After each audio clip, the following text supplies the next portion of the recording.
Mr. Chairman, we thank the UN Under-Secretary General for Humanitarian Affairs, Tom Fletcher, and the Director of the Food and Agriculture Organization Liaison Office in New York, Angelica Jacome, for their frank and tragic briefings on the situation in the Gaza Strip, which is deteriorating with each passing day.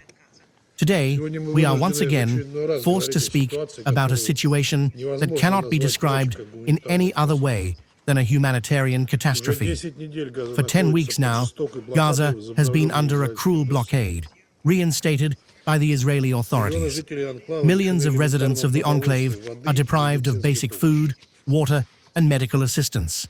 Hunger is spreading at a rapid pace, as was already mentioned today, in light of the relevant statistical data published yesterday. On a daily basis, we receive alarming reports that stocks of essential goods in the sector are almost exhausted. Medical institutions and humanitarian centers are ceasing operations. The last bakeries are closing down. At the same time, dozens of humanitarian trucks with tons of food, medicine, and fuel are idling at the border, access to the enclave blocked by the Israeli authorities.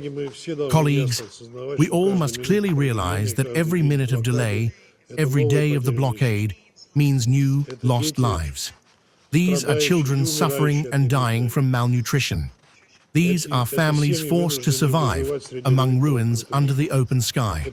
These are doctors and humanitarian workers, fighting with their last strength to save lives while lacking the necessary resources. Instead of showing political will and opening the border crossings, in East Jerusalem, a new aid distribution mechanism was announced, which, as has become known, has not received support either from the UN Secretariat or from its humanitarian partners working directly on the ground.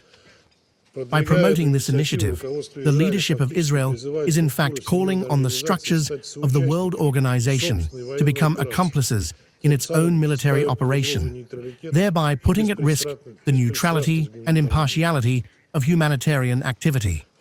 Under such conditions, it is difficult to expect that even with the implementation of Israel's plans, it will be possible to effectively provide assistance to the 2 million Palestinians who have become hostages of these political and military decisions. Mr. Chairman, humanitarian workers in Gaza and on the West Bank of the Jordan River risk their lives every day carrying out their mission.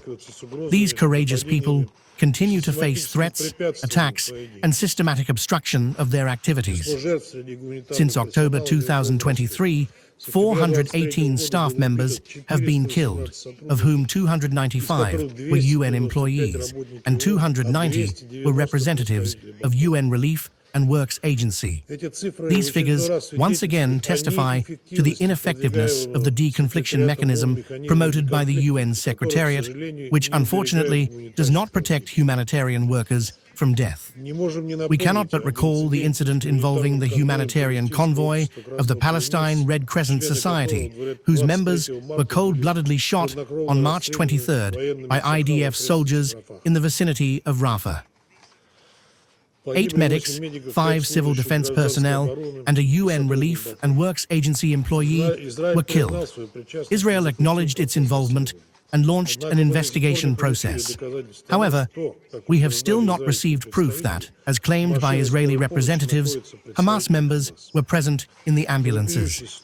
This is an outrageous situation that must be thoroughly investigated. The situation in which UN Relief and Works Agency and its staff find themselves cannot withstand any criticism at all. The agency, which for more than 75 years has been providing vital assistance to Palestinians, is being systematically pushed out of the occupied Palestinian territory, including East Jerusalem. The agency's medical and educational institutions are being shelled and destroyed, and its staff are subjected to physical reprisals, interrogations, and persecution.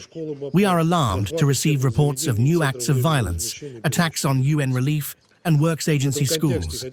In this context, we would like to recall that the aforementioned incidents constitute gross violations of the norms of international humanitarian law and of the principle of the inviolability of World Organization facilities. Guarantees of unimpeded and sustainable access to humanitarian aid, while not a universal solution, are an absolutely necessary condition for alleviating the suffering of Gaza's civilian population. This is, above all, a matter of basic humanity. We call on Israel to ensure the protection of humanitarian personnel and to lift the humanitarian blockade, which constitutes a gross violation of Articles 55, 56, and 59 of the Fourth Geneva Convention on the adequate provision of the civilian population in occupied territory. Mr. Chairman, as we have already repeatedly seen, establishing full-fledged humanitarian access and ensuring the safety of humanitarian workers is an unachievable task. In this context, we would once again like to call on the parties to immediately and unconditionally cease fire and to resume the second phase of negotiations, which provides for the release of forcibly held persons and the withdrawal of Israeli units from Gaza. We welcome the release by Hamas of the American-Israeli hostage Idan Alexander. We hope that this gesture of goodwill will contribute to the speedy achievement of agreements between Hamas and Israel with the mediation of Egypt, Qatar, and the United States.